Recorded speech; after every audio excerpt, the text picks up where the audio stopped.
My wife chose our company's annual gala to introduce her boyfriend to our biggest investors. Fatal mistake, since I'd been planning their professional destruction for months. Welcome to Revenge Galore. If you crave real gripping stories where justice hits hard and betrayal never goes unpunished, this channel is your new favorite place. Please subscribe. My name is Alexander Thornfield and I'm 56 years old. For 30 years, I've built Meridian Capital from a two-person financial consultancy into one of the Southeast's most respected investment management firms. What I didn't build, apparently, was a marriage that could survive my wife's sudden appetite for corporate intrigue and younger men. The Riverside Hotel's grand ballroom gleamed under crystal chandeliers as Atlanta's financial elite gathered for Meridian Capital's 30th anniversary celebration. 500 guests, clients managing billions in assets, industry leaders, government officials and media representatives, had come to celebrate what the business journals called one of the decade's most remarkable growth stories. I stood at the head table, looking out at faces that represented 3 decades of relationship building, strategic partnerships and careful reputation management. My wife Celeste sat beside me, radiant in the designer gown I'd bought her for this milestone evening.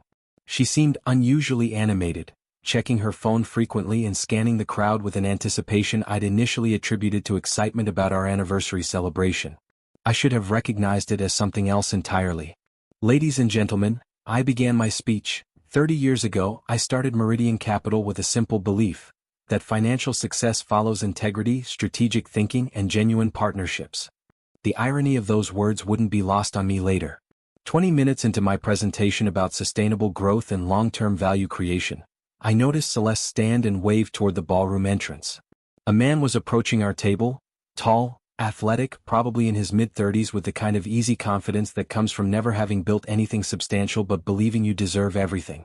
I recognized him immediately. Cameron Westbrook, a junior partner at Hartwell & Associates, one of our competitor firms. We'd met at industry events, where his reputation for aggressive client poaching and ethical corner-cutting preceded him. What I hadn't known was that he'd been poaching more than clients. Everyone, Celeste said, her voice carrying across our section of the room as conversations paused, I'd like you to meet Cameron Westbrook. He's the reason I've been so happy lately. The silence that followed was the kind that precedes financial market crashes. Our guests' faces registered confusion, then understanding, then shock. Board members, major clients, industry colleagues, all watching as my wife of 28 years publicly announced her affair at our company's most important celebration of the year. Cameron stepped forward with a smile that was equal parts charming and predatory. He placed his hand on Celeste's shoulder, a gesture of possession that wasn't lost on anyone in our section. I know this is unexpected, Celeste continued, her voice gaining confidence from whatever reaction she was seeing in my face, but Alex and I have grown apart over the years. We want different things. I want to feel excited about life again, and Cameron understands ambition in ways that Alex never could. 28 years of marriage reduced to a public rejection in front of the most important people in our industry. The calculated cruelty was almost admirable in its efficiency. Cameron nodded toward our stunned guests. I've heard so much about all of you from Celeste. She's told me fascinating things about Meridian's client strategies and growth plans.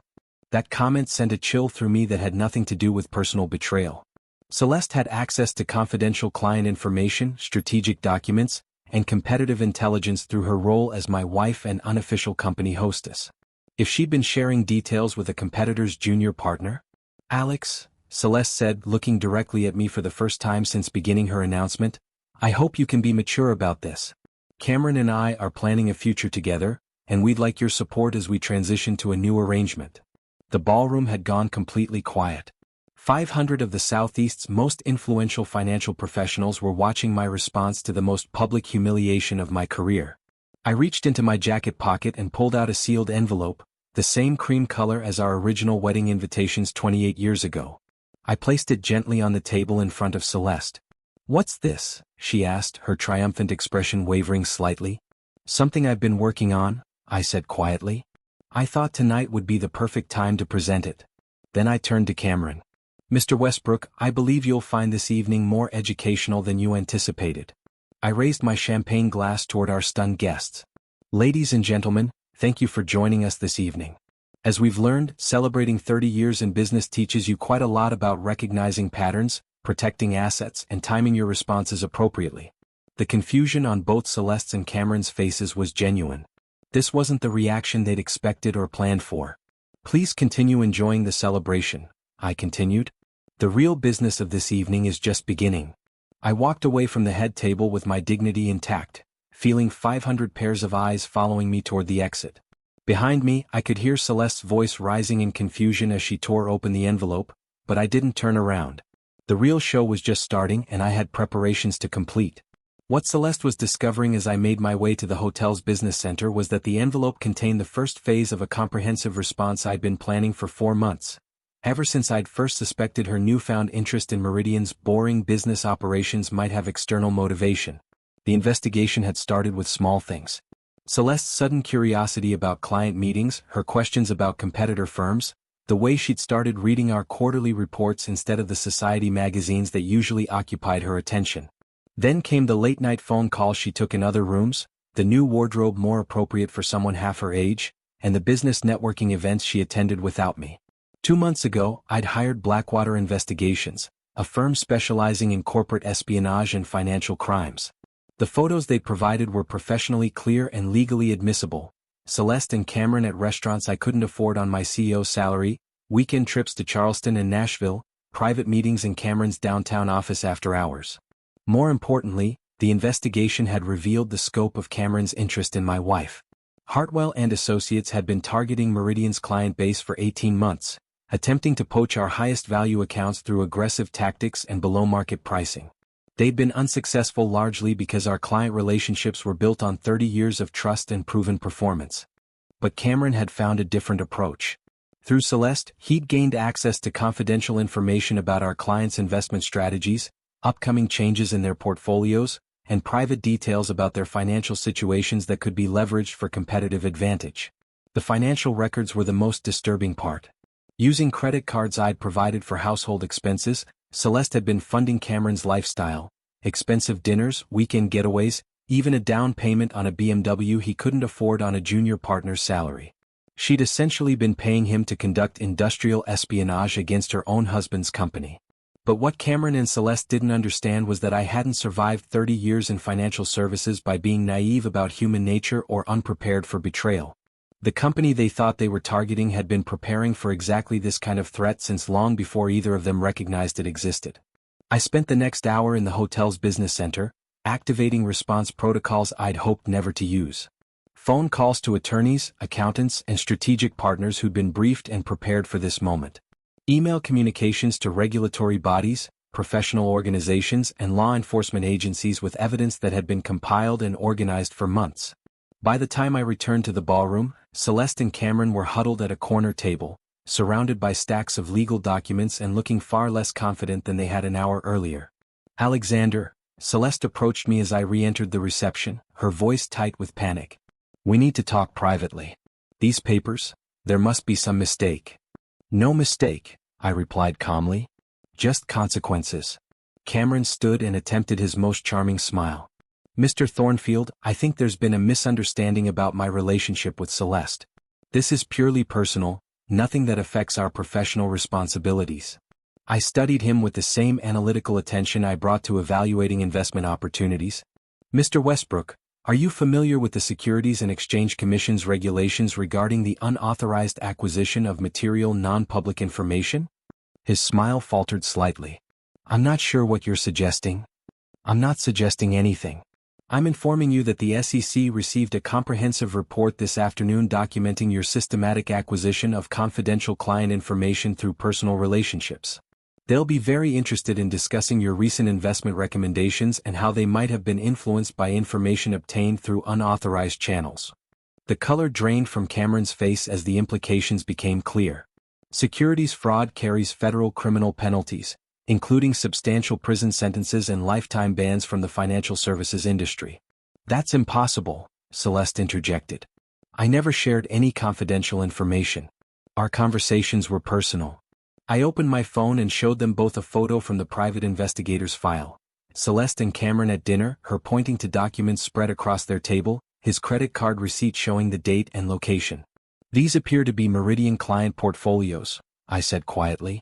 "The same portfolios that Hartwell and Associates attempted to target with competitive offers the following week." Cameron's attempt at damage control was immediate and desperate. Celeste may have mentioned some general information, but I never acted on anything specific. Mr. Westbrook, I interrupted, I'd recommend consulting with an attorney before making any additional statements. The investigators will want to discuss this with you in detail. By now, a small crowd of industry colleagues had gathered around us, drawn by the obviously tense conversation. Word was spreading quickly through the ballroom that something significant was happening beyond the personal drama of the evening's earlier announcement. Alex, please, Celeste's voice had lost all its earlier confidence. We can work this out privately. There's no need to involve lawyers or investigators. Unfortunately, Celeste, the moment you decided to share confidential client information with a competitor, this became a regulatory matter rather than a personal one. I gestured toward the documents scattered on their table. I assume you've had a chance to review the divorce papers and asset protection filings. As you'll see, the prenuptial agreement we signed 28 years ago contains specific clauses regarding financial misconduct and breaches of fiduciary duty. The prenuptial agreement had been my attorney's idea when Meridian was still a small firm but growing rapidly. Celeste had signed it without reading it carefully, trusting me to handle the boring legal details. The clauses she'd agreed to were comprehensive. Any conduct that damaged the company's reputation or client relationships would result in forfeiture of most marital assets. This is vindictive, Cameron said, his charm completely abandoned. You're using your resources to destroy people who were honest about their feelings. Mr. Westbrook, honesty would have been ending your relationship with my wife before using her to commit federal crimes. What you've engaged in is systematic corporate espionage disguised as a personal relationship. The crowd around us had grown larger, including several board members and major clients who were beginning to understand the scope of what they were witnessing. This wasn't just a personal scandal, it was a corporate security breach that could have affected their own confidential information. Ladies and gentlemen, I addressed the gathering, I want to assure all of you that Meridian's client information and strategic operations remain completely secure. The individuals responsible for any unauthorized disclosures are being held accountable through appropriate legal channels. The implicit message was clear. Your investments and private information were never at risk because we prepared for exactly this kind of threat. Cameron made one final attempt to salvage the situation. This is a personal matter between family members. Mr. Thornfield is using his business connections to retaliate against his wife's private choices. Mr. Westbrook, said a voice from the crowd. Richard Pemberton, chairman of Pemberton Industries and one of our largest clients, stepped forward. Are you suggesting that obtaining confidential client information through personal relationships is acceptable behavior in our industry? Cameron's silence was answer enough.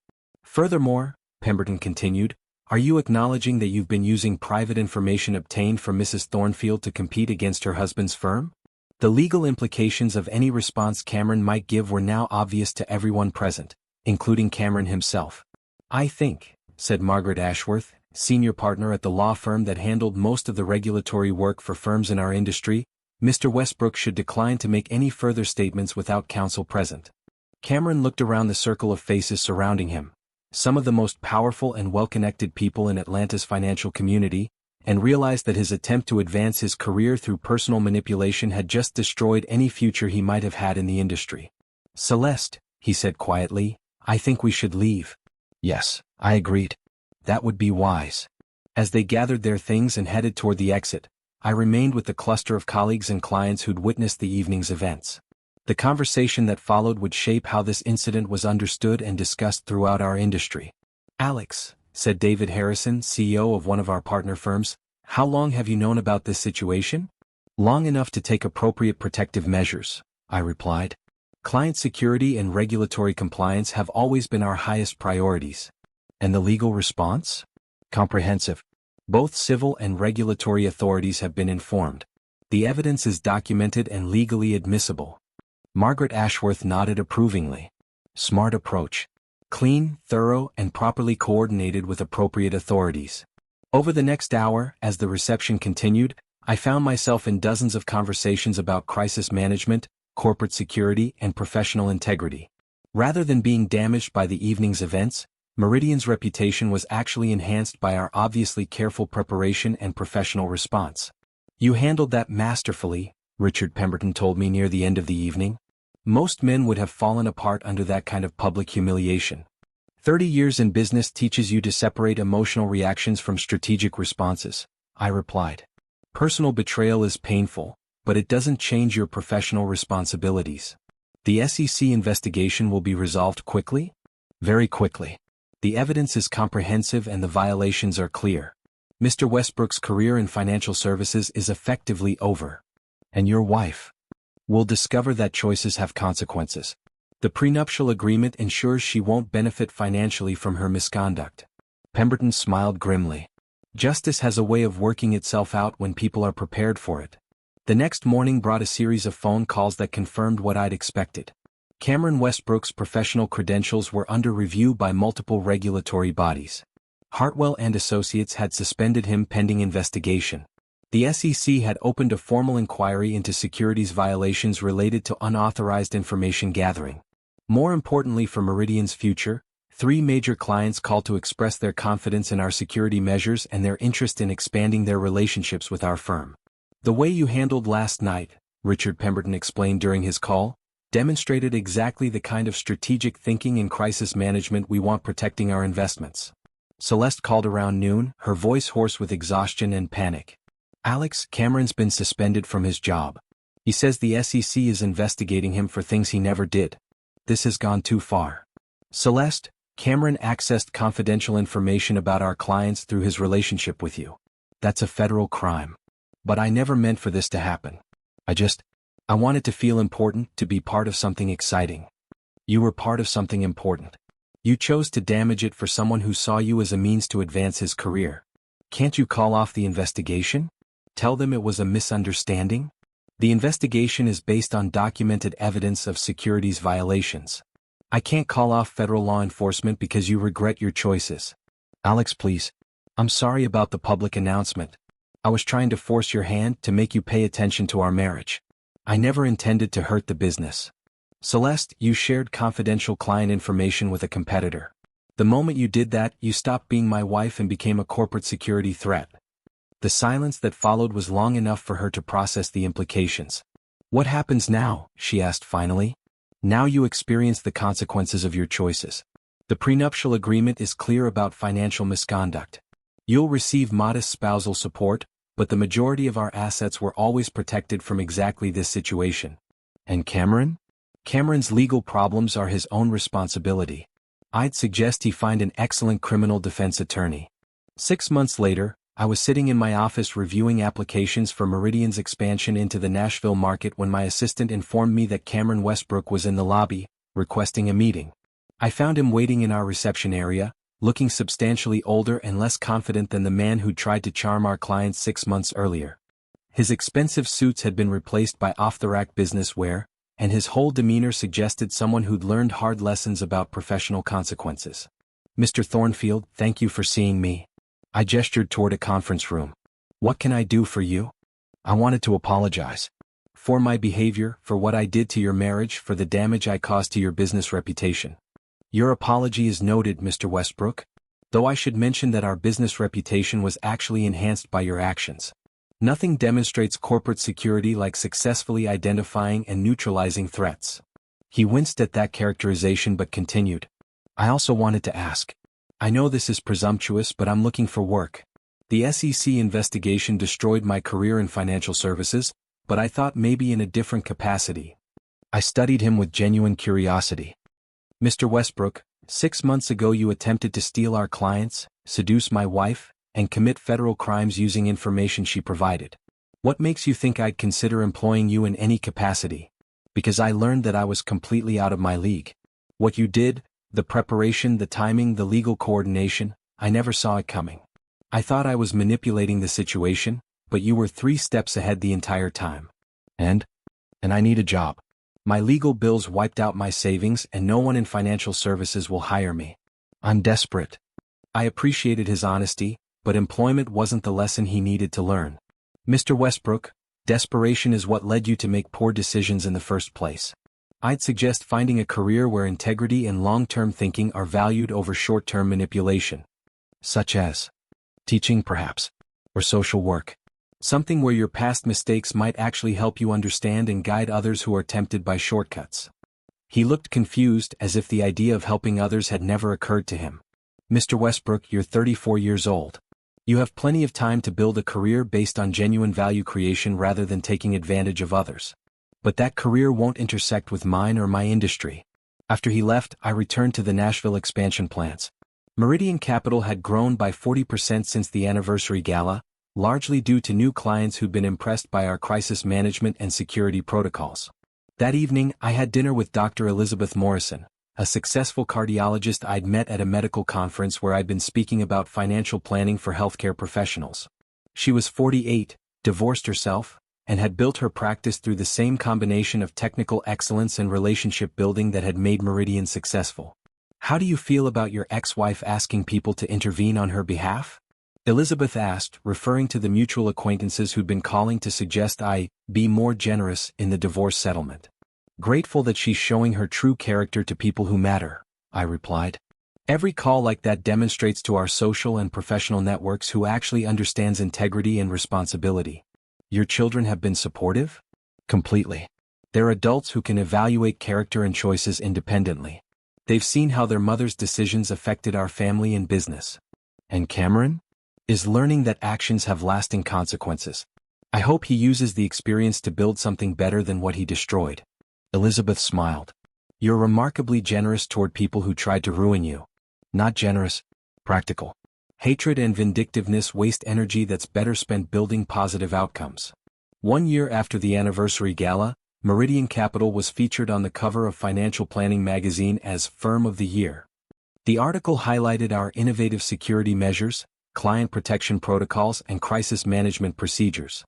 The journalist asked about maintaining focus during personal challenges, referencing the public nature of my divorce without sensationalizing it. Personal relationships can create tremendous vulnerabilities in business operations, I explained. The key is maintaining clear boundaries between personal emotions and professional responsibilities. When someone threatens your business, you respond as a business leader, not as a hurt spouse. What advice would you give to other executives facing similar challenges? First, recognize that people who truly support your success won't ask you to compromise your integrity or business interests. Second, the skills that build successful businesses, strategic planning, risk assessment, relationship management, apply equally well to personal crises. Third, sometimes the most important thing someone can do for your long-term success is reveal their true character early enough for you to respond appropriately. 2 years after that anniversary evening, I married Elizabeth in a small ceremony attended by colleagues, clients, and friends who'd supported both our individual successes and our partnership. Elizabeth understood business ownership, professional integrity, and the difference between sharing a life and subsidizing someone else's poor decisions. Our prenuptial agreement was thorough, fair, and signed with complete understanding of what each of us brought to the relationship. Do you ever regret how harshly you responded to Celeste? Elizabeth asked one evening as we reviewed plans for Meridian's expansion into international markets. I looked up from the feasibility studies I was analyzing. I regret that she never understood the difference between being supported and being entitled. But I don't regret protecting our clients, our employees, and our industry standards. What about Cameron? Last I heard, he was teaching business ethics at a community college. Apparently, his experience with the consequences of unethical behavior gives him credibility with students who might be tempted by shortcuts. Do you think he learned anything? I think he learned that integrity isn't optional in professional relationships. Whether he learned to value it for its own sake is a different question. My phone sat silent on the desk. No more desperate calls from Celeste, no more attempts at reconciliation or financial negotiation. She'd moved to a smaller city where her reduced circumstances attracted less attention, and had found work as an administrative assistant at a local real estate office. Sometimes the most valuable gift someone can give you is an honest demonstration of their character and priorities. Celeste's public betrayal had been cruel and calculated, but it had also been informative. She'd shown me exactly what our marriage meant to her and what she thought of the business I'd spent 30 years building. I'd simply taken that information seriously and planned accordingly. 3 years after receiving the most public humiliation of my professional life, I was sitting in the conference room of our newest office, reviewing proposals for acquisition opportunities, when Elizabeth mentioned she'd seen Celeste at a charity event in downtown Atlanta. How did she seem? I asked, more out of curiosity than concern. Older. Smaller somehow. She asked about you, wanted to know how the business was doing. And you told her? that you were thriving. That Meridian had become one of the most respected firms in the Southeast. How did she respond? She said she'd made the biggest mistake of her life, that she'd never understood what she had until she lost it. I nodded, feeling neither satisfaction nor regret. Just confirmation that some people learn the value of integrity only after they've lost access to it. She also said Cameron had completely disappeared from her life the moment his legal problems became serious. Apparently, he wasn't interested in supporting her through the difficult period he'd created. Not surprising. Their relationship was transactional from the beginning. She seemed to understand that now. I looked around the conference room where I'd spent the morning planning Meridian's expansion into markets that Cameron and Celeste could never have imagined when they thought they were manipulating our business for their own benefit. Understanding the problem isn't the same as having the opportunity to fix it, I said. Some decisions change your life permanently. Any regrets? About protecting our business and clients? None. About discovering who Celeste really was before she could cause more damage? None. About building something better than what I lost. I gestured toward the expansion plan spread across the conference table, then toward Elizabeth, who represented the kind of partnership built on mutual respect rather than entitlement. No regrets at all. Sometimes the best revenge isn't destroying your enemies, it's building something so successful that their attempts to harm you become irrelevant footnotes in your bigger story. Celeste and Cameron had tried to write the ending to my career with their public betrayal. Instead, they'd simply motivated me to write a better story than they'd ever imagined possible. Have you ever had someone try to use your trust against you professionally? How do you protect your business relationships from people who see your success as their opportunity? Share your experiences in the comments below. If you enjoyed this story of strategic preparation and professional integrity triumphing over corporate betrayal, make sure to like this video and subscribe to Revenge Galore for more stories where business acumen defeats opportunistic manipulation. Hit that notification bell so you never miss our latest tales of justice served with corporate precision.